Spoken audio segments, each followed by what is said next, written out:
Well, I mean, my father was, was basically a blacksmith. He immigrated from Italy, and then when he came to the United States, he learned how to fix automobiles. So he had this little one-man shop, and he used to make these wrought iron fences, that you see in all the, in all the Italian neighborhoods, and so he drew really quite well.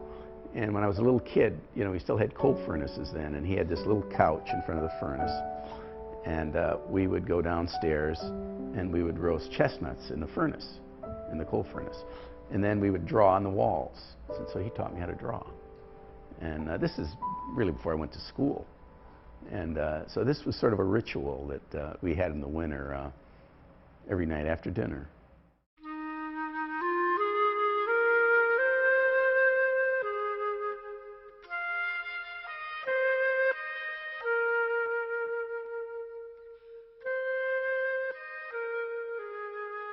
One of the things I could do was draw, and that was, everybody told you that, if you could draw, then you could probably be an architect. I really sort of had this passion for the idea of building, and it was one that really never left me. And as I went to school and learned more about it, I even became more passionate about it because I felt that it was the kind of thing that where you could really leave your thumbprint on something. I think Bob would laugh if you called him an artist. But this is art. This is a social art that tries to elevate all of our feelings toward environment. When I came here 50 years ago, it was still called Stump Town. I haven't heard the phrase lately. I wonder why.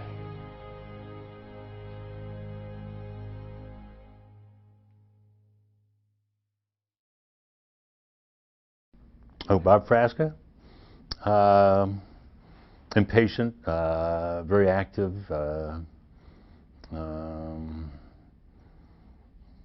not wild, but wilder than he is now, I'll tell you. We hit it off pretty early. We came from different perspectives. He was trained in planning, in the big picture of things. I was trained, I would say, as an architectural mechanic. In fact, Weld Cox, the architectural guru, said that what we had was synergistic, that we could produce more than the sum of the parts. And I think that's probably true. This graciousness, although he's never made much of his heritage, is Italian. This sort of born understanding of how people might live, I've always thought was just part of the family legacy. It was really sort of the first public building, I think, that we did. And it was very conspicuous. I think that, we put absolutely every ounce of energy we had on that building for, the better part of 2 or 3 years. And it's still a building that I'm very proud of it. I came on the work of this young person whom I didn't even know, but I admired the things that he had been doing. And so when they were asked why they felt they could work in an undertaking of this magnitude in our eyes, Bob said, well, it really is very simple. We want to do this very much. We want to do it. It would mean a great deal to us to do this building. It wasn't a matter of saying we need it. Architects always need a new project. Let's be quite certain about that. But they responded just the level I wanted. And the thing that I remember is that, you know, Tom had sort of not only a great sense of history, but I think he had really a great passion of adding to the fabric of the community. We had a marvelous relationship. It was conveyed to me rather early on that he was terrified of me. I thought that was just fine. Bob called out of the blue, what I call a cold call, and came to my office, and he said to me, you know, I hear you have a problem in urban renewal that doesn't seem to work. So he said, I'd like to get down to the site. You know, you have to try to put the building in context to what the surroundings were at the time. And there was practically nothing there. And he looked the site over and he said, well, the solution is very simple. What we'll do is put the parking in back of the auditorium, and then we'll buy the block in front of it, and we'll connect it with bridges. And he went and drew it with a felt pen. Well, I don't know what I looked like, but it was at a conference room of Pete Marks, and I thought, geez, he's just a young kid. I didn't have any idea of his background, but he seemed so young, and I think he's always looked pretty young for his age, and he's kept young in heart and mind. So the idea was, again, to try to, you know, have a thumbprint on that area. And so to me, with these very modest buildings, you know, I wanted to be able to, you know, connect them and kind of make a place so that the garage just wasn't an empty garage. And then we wanted roof decks on the east side so that people could be able to get outside. It's really a relationship that's gone from 1969 right up to today. And I don't think I'd go to anybody else but Bob if I had a major building. I think the world of it. He has conveyed and reflected in every sense of the phrase, a sense of proportion in everything that he has done. I'm a historian. I think historians, if at all possible, should have the kind of sense of proportion that Bob Frasca has reflected in all of his works in the time that I've known him.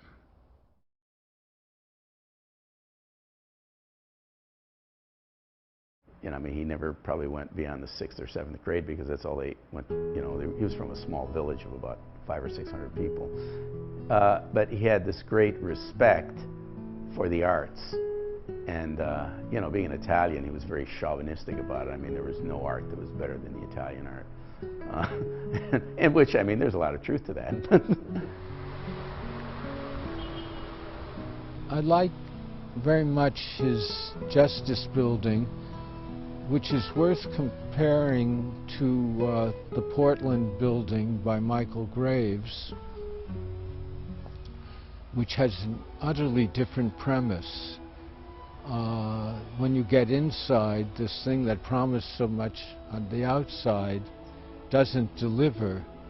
But in Bob's Justice Building, which is a comely, urbane building, you have a place where you see people in difficult circumstances, jails, courtrooms, and suddenly he lifts you up. He says, why not have colored light here? And this great window as you come up.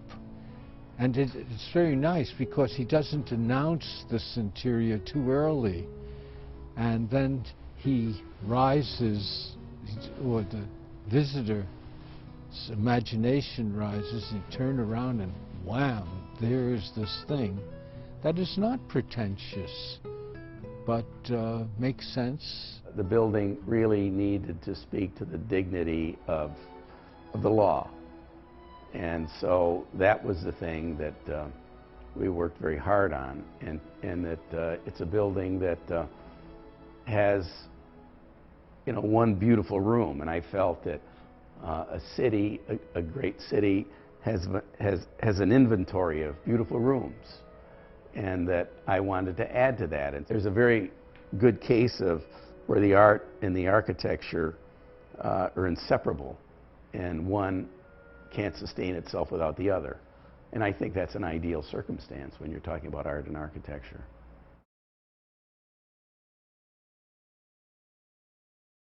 Because it was located on the other side of the river, I felt that we needed to make a visual connection with the west side, which is the downtown. In the first scheme I have, and we still have slides of the models, I had a suspended roof. But it was one that, for two reasons. One, it was somewhat impractical, but secondly, it didn't add anything to the inside. You could see it from the outside. And so then, you know, I came up with the idea of the towers, and it was an element that would sort of bridge the Willamette River and to make the city operate on two sides rather than just on one. And Bob was convinced that if we had these towers, they would do two things. Visitors would give them a sense of direction. Like here in Paris, you can look down avenues and see different things. And two, it would be a kind of a source of civic pride. People could say, that's our convention center. I think he really understands what art can do in conjunction with architecture. In fact, he has a funny saying that I think about from time to time, because sometimes public art is used to fix a problem in a building, and he calls that the perfume on a pig syndrome. And I don't think he believes that that's what the role of art is. It's designed to be complementary with the architecture. I think he really is committed to that. His ability to deal with bureaucracies, the federal government, the state government, the city government, instead of posturing and denouncing them for the thugs that they frequently are, he's willing to make overtures to them without giving up his principles.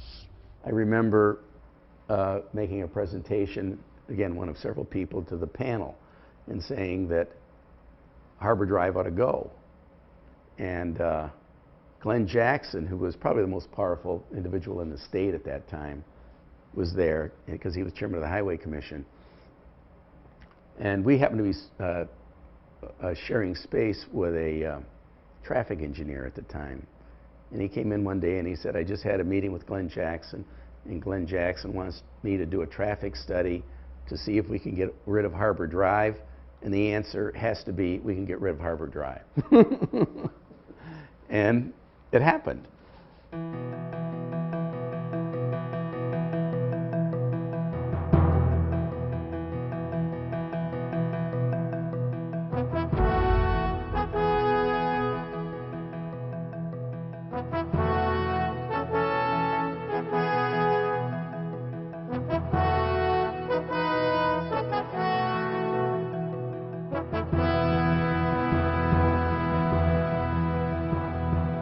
And I think that the most important work that's being done now is in the cure for human disease.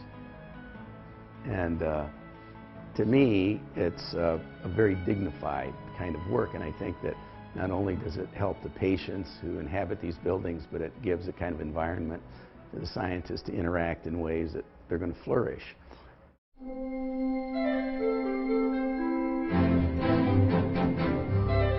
It was almost like being a country doctor, where you sort of took care of everybody, and that over a period of time that you'd be able to sort of see what effect you've had on that community. And I think I've been probably more fortunate than most in having had that opportunity. I would paperclip these reminders on his, whether it be overcoat or suit jacket, so he could go to the doctor, the dentist, or whatever the next morning.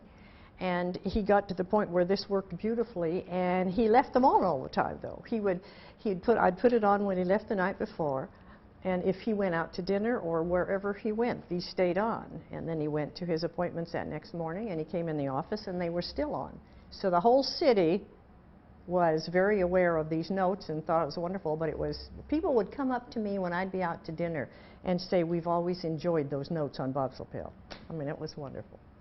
And the damn thing worked.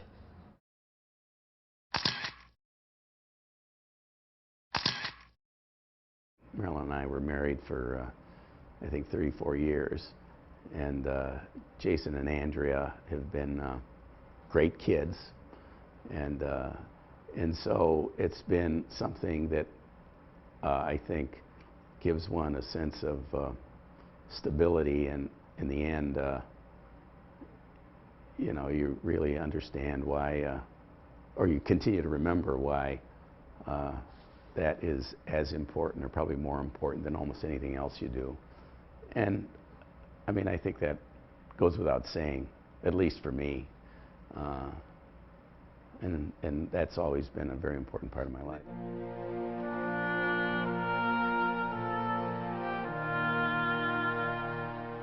Because of A.E. Doyle, and then Belusky, and then SOM, and then all the architects that are practicing now that are doing very good work, I think is really crucial. And if there's one thing that I hope to leave to this community, is that these expectations are going to continue to be very high, and that everyone's going to benefit. It takes a lot of courage to be an architect. I think it takes real guts to be an architect. There are so many people ready to slang you later. But it is surely a wonderful thing to be able to stand up when you've finished a project, or many projects, or a whole skyline, as Bob and his firm have done. To be able to stand up and simply say, I did that. What a wonderful achievement.